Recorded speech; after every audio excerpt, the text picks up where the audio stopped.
On a cold October morning in 2011, the city of Chicago was cloaked in a heavy fog, the first rays of sunlight barely piercing the grey veil that hung low over the streets.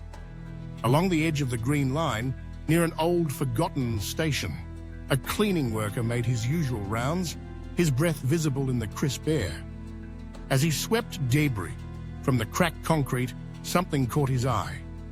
A small figure huddled near a broken pillar, almost blending into the shadows. It was a little girl, no older than 7, her knees drawn up to her chest.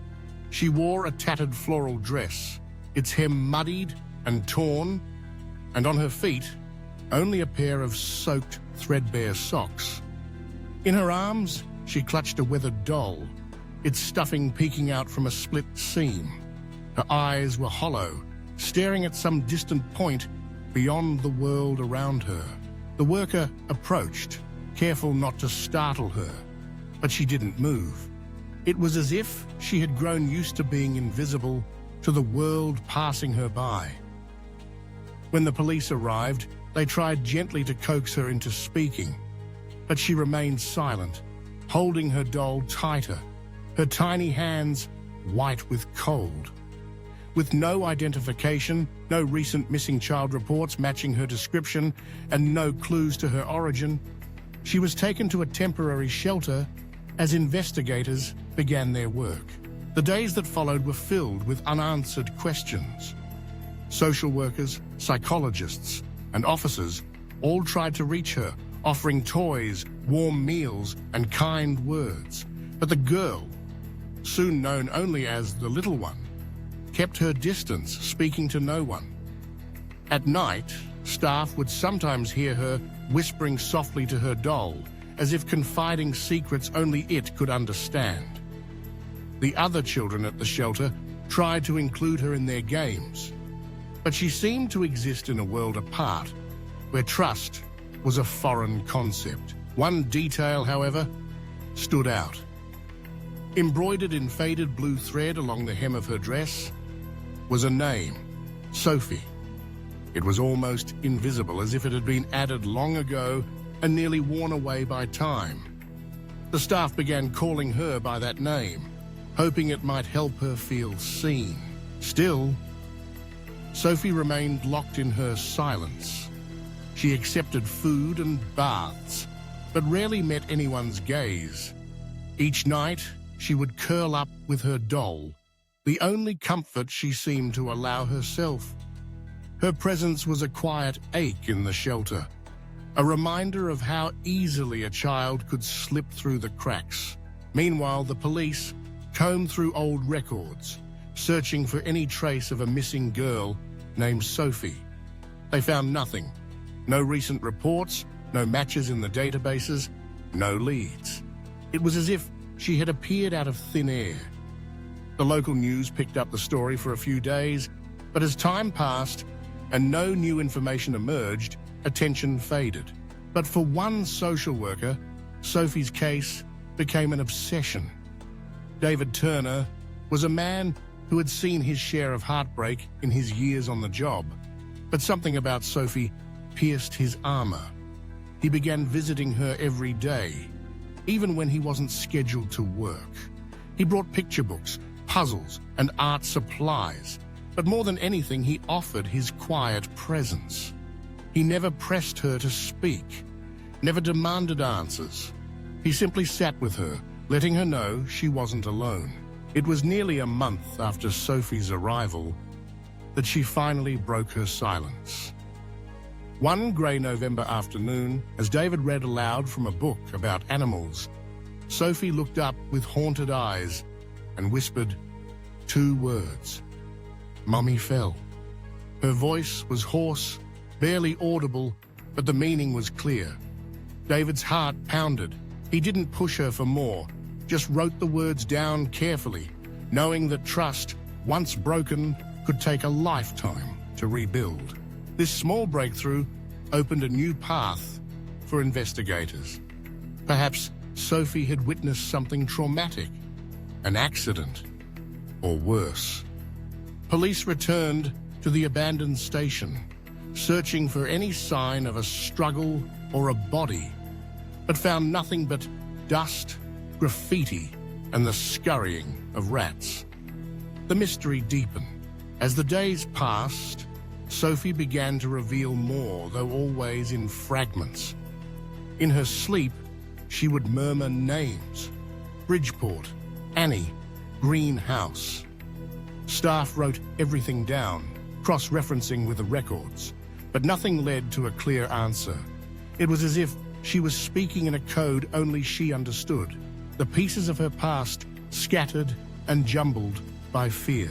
Gradually, Sophie began to draw. Her pictures were stark and unsettling. A woman with long hair lying at the bottom of a staircase, a house with bright blue doors, a window shattered by something unseen. Each drawing was a cry for help, but the meaning remained elusive. David watched her closely, his concern growing. He knew that trauma could steal a child's voice, but he also knew that patience could sometimes coax it back. One evening, after Sophie had fallen asleep, David sat in his office, poring over records of abandoned properties near the station. He noticed something odd: a house, painted blue, less than a mile from where Sophie had been found. It had been vacant since the housing crisis of 2008, its ownership tangled in foreclosure. The detail nagged at him. Could it be the greenhouse Sophie had whispered about? Or the house with blue doors from her drawings? The next morning, David gathered a small team, 2 fellow social workers and a police officer, and headed to the address. The house stood silent, its paint peeling and windows clouded with grime. Inside, the air was thick with dust and neglect. Furniture draped in sheets hinted at a life abruptly abandoned. In a child's bedroom, faded wallpaper and a tiny bed with a floral quilt matched the pattern of Sophie's dress. But it was the basement that held the answer. There, beneath a heap of fallen plaster and debris, lay the body of a woman. Her features were altered by the passage of time, but the resemblance to Sophie was unmistakable. The medical examiner would later determine that she had died in an accident. A section of the ceiling had collapsed while she was searching for something, trapping her before she could call for help. The discovery sent shockwaves through the team. For weeks, Sophie had wandered alone, her mother's fate unknown, her world shattered in an instant. She had survived by hiding, clutching her doll and the fragments of memory she could not yet share. With the woman's identity confirmed, new details emerged. Her name was Maria Lawson, a single mother who had moved to Chicago to escape an abusive relationship. She kept to herself, with no close family or friends in the city. Her disappearance had gone unnoticed, another casualty of isolation in a sprawling metropolis. Sophie's story, once overlooked, now captured the city's attention. Photos of the solemn girl with her battered doll appeared in newspapers and on television. Offers to adopt her poured in, but David knew that what Sophie needed most was stability and understanding, not another abrupt change. Slowly, Sophie began to heal. The grey walls of the shelter gave way to the warmth of a foster home filled with books, art supplies, and gentle encouragement. David, who had become her fiercest advocate, filed to become her legal guardian. The process was slow, but each day, Sophie grew stronger, her trust in David deepening. When the day came for the adoption hearing, Sophie didn't need to speak. She simply took David's hand and looked up at the judge with a quiet smile. The judge nodded, and in that moment, Sophie found a new beginning. Years passed, and Sophie blossomed into a thoughtful, resilient young woman. Inspired by her own journey, she studied psychology, determined to help other children trapped in the silence of trauma. The doll she had once clung to now sat in a place of honor in her office, a symbol of everything she had survived. She never forgot her mother. On birthdays and anniversaries, Sophie would light a candle in Maria's memory, honoring the woman who had given everything to protect her. She understood at last that while pain was part of her story, it did not define her. The bonds of love and memory could survive even the darkest of tragedies. And so, the little girl found alone on a cold October morning grew into a beacon of hope.